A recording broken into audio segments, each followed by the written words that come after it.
In World War II, the U-1206 submarine of Nazi Germany was hidden in the North Sea. Underneath, the fear of the sea, and above, the protection of the British planes. At this moment, the submarine's captain opened the wrong valve while using the toilet.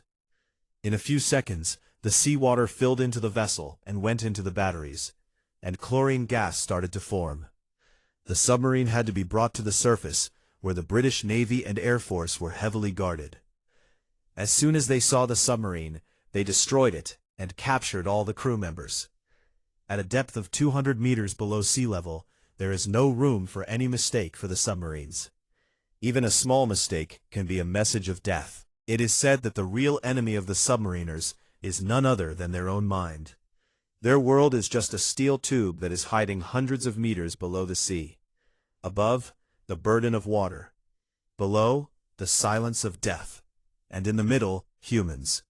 The crew living in it do not live for days, but live in the water for months.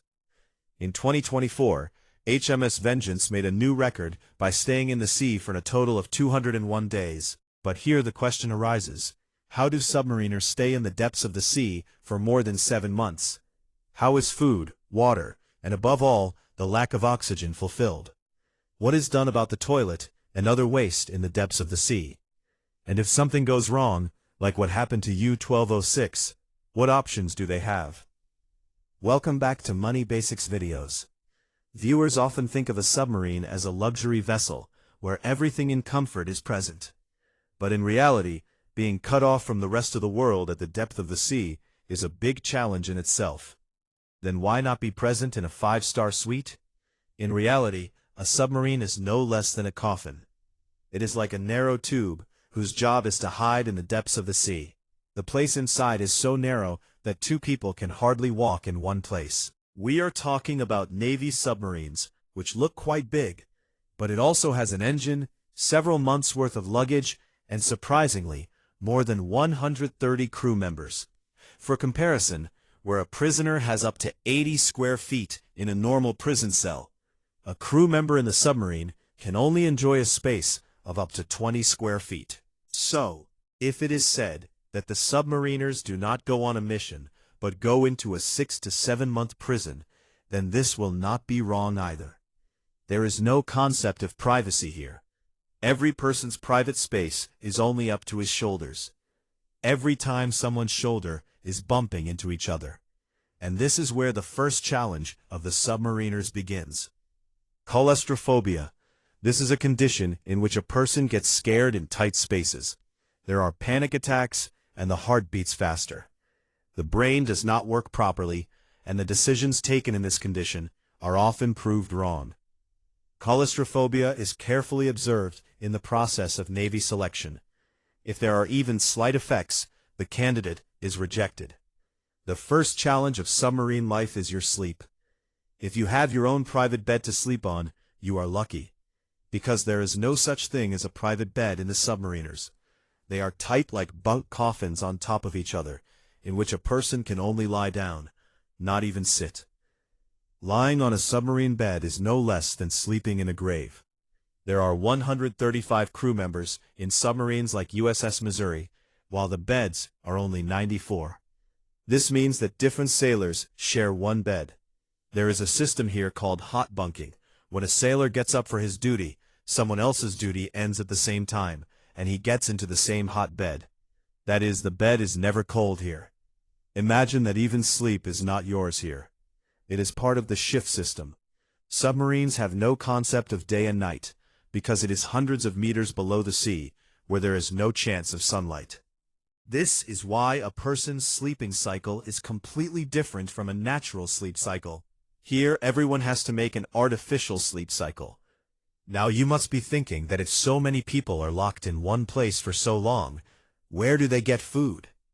When a submarine leaves for a mission, food is loaded up to 20,000 kilograms in it. But what is even more surprising is that there is no special storage in the submarine for this food. In fact, all the food is spread throughout the submarine. All the stuff is spread under the beds in the corridor, and crew members are literally walking on top of them.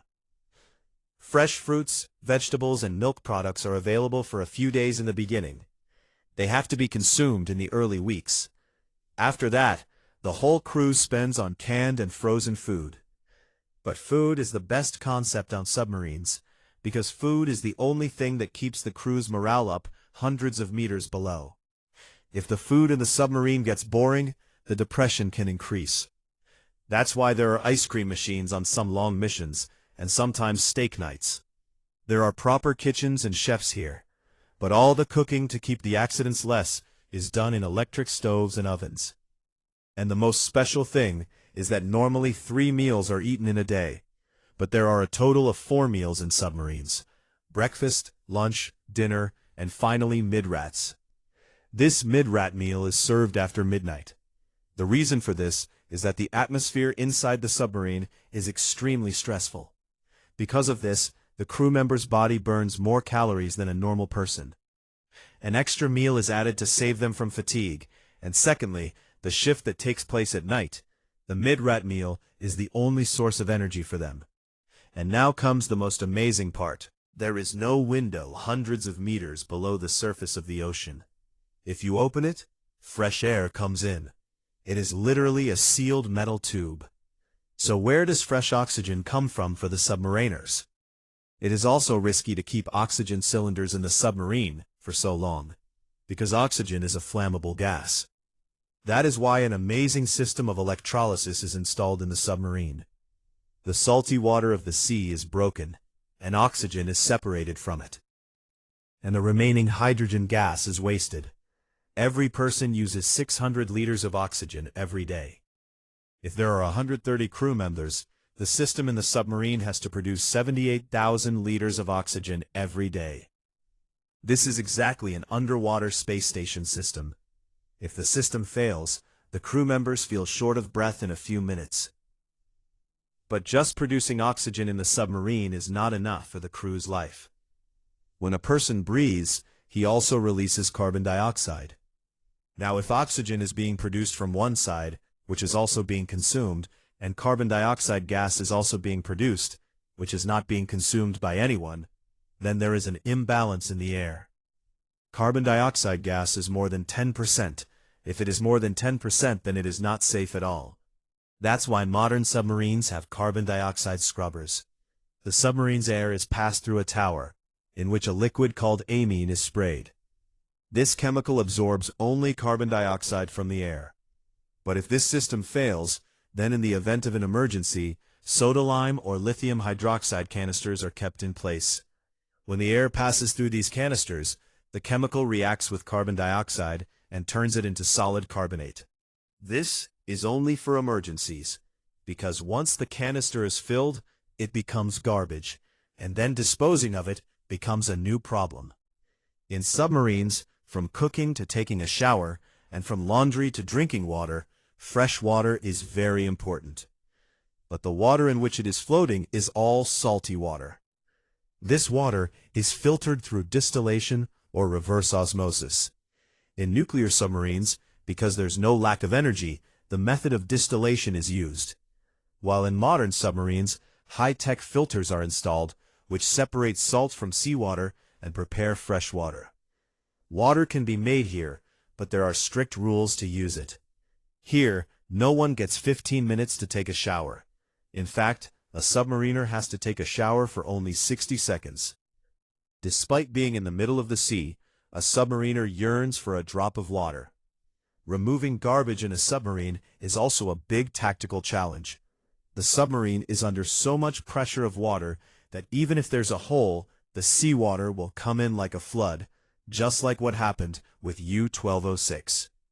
So how is wastewater managed with toilet waste?